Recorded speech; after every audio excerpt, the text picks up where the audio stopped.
எங்கள் அம்மம்மா கொஞ்சங்க தூத்துக்குடிக்காரி, காயல்பட்டணம். ஒரு குழந்தைய கொஞ்சும் போது எத்தனை சொல்லும் தெரியுமா? 25-30 வார்த்தைகளை சொல்லி கொஞ்சம். இன்னைக்கு நான் ஒரு பொம்பளை பிள்ளையை கூப்பிடுறேன், ஒரு கை குழந்தை இருக்கிற ஒரு தாய், வா உன் பிள்ளைய கொஞ்சம்.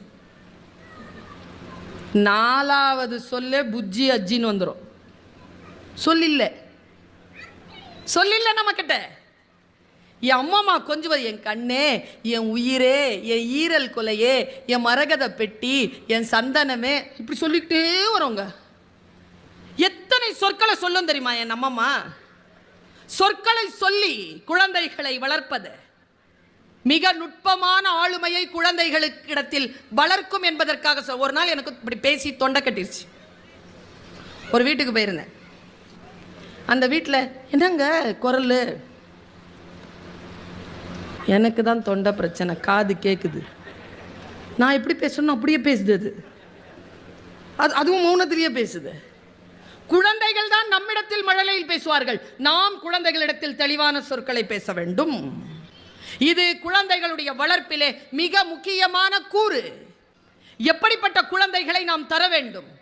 இன்னைக்கு இருக்கிற பாய்ஸ் அண்ட் கேர்ள்ஸ், முக்கியமாக இந்த 15, 16, 17, 18, 19, 20, 21, 26 வரைக்கும்ங்க. ஆர்குமெண்ட்டு ஏன் என்ன அப்படி பண்ண என்ன?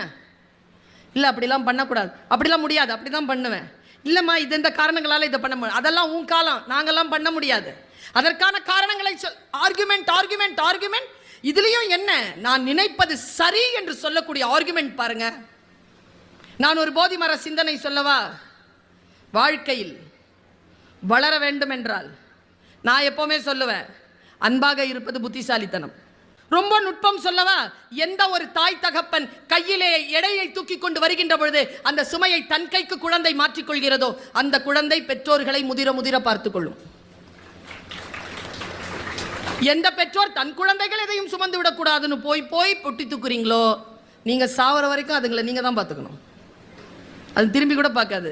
இன்னைக்கு வீட்டுக்கு போயிட்டு ஒரு மந்திரம் சொல்லித்தர, அதை சொல்றீங்களா? போதிமர சிந்தனை. இங்க பாடுறா, நானோ உங்கள் அப்பாவோ நானும் உங்கள் அம்மாவோ கஷ்டப்பட்டு உன்னை படிக்க வைக்கிறோம், எங்களெல்லாம் பார்த்துக்கணுன்ற அவசியம் கிடையாது. நீ நல்லா படித்து நல்லா உத்தியோகத்துக்கு போய் உன் பொண்டாட்டி பிள்ளைங்களை பார்த்துட்டு நீ நல்லா இருந்தாலே போதும். சொல்கிறீங்களா? சொல்லாதீங்க. இப்போ அதான் செஞ்சிட்ருக்கிறானுவோ. என்ன சொல்லுங்க தெரியுமா? இங்கே பாடுறா, நானும் என் பொஞ்சாதியும் வாழ்க்கையில் அனுபவிக்க வேண்டிய அத்தனை மகிழ்ச்சிகளையும் அடகு வைத்து உன் வாழ்க்கைக்காக நீ படிக்க வேண்டும், நீ முன்னேற வேண்டும் என்பதற்காக தியாக வாழ்க்கை வாழ்ந்து கொண்டிருக்கிறோம். நீ வளர்ந்து இந்த குடும்பத்தை சரியாக பார்த்து கொள்ள வேண்டும் என்று சொல்லி சொல்லி அந்த பிள்ளைகளை வளருங்கள். குடும்பம் என்கின்ற உறவினுடைய அந்த நெகிழ்ச்சித்தன்மை கொஞ்சம் உறுதிப்படுத்தப்படும். ஆர்கியூமெண்ட் பண்றாங்கல்ல, இங்க யாராவது இருந்தீங்கன்னா ஆர்கியூம், இந்த பொண்டாட்டி புருஷங்கிட்ட ஆர்கியூ பண்றது, புருஷன் பொண்டாட்டிக்கிட்ட இன்னைக்கு என்னன்னா இது நிறைய ரீல்ஸ் வந்துருச்சுங்க.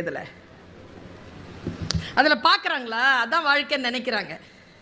இயல்பு கெட்டு போகிறது. நான் ஒரு ஆசிரியையாக, ஒரு பெண்ணாக கவலையோடு அதை சொல்கிறேன், மிக நுட்பமாக சொல்லுகிறேன். ஒரு 3 மிருகங்களை சொல்கிறேன்.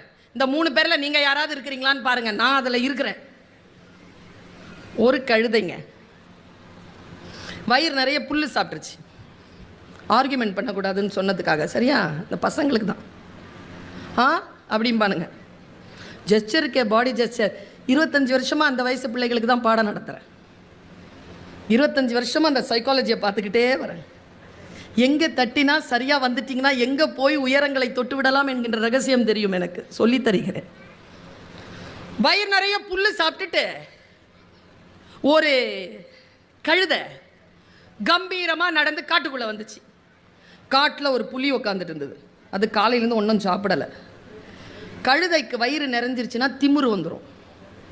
அதனால தான் உடமைக்காரன் வயிறு நிறைய கழுதைக்கு சோறே போட மாட்டான், பாதி வயிறுலேயே வச்சுருப்பான். ரொம்ப திமிரில் புலியை போய் சீண்டுது கழுதை.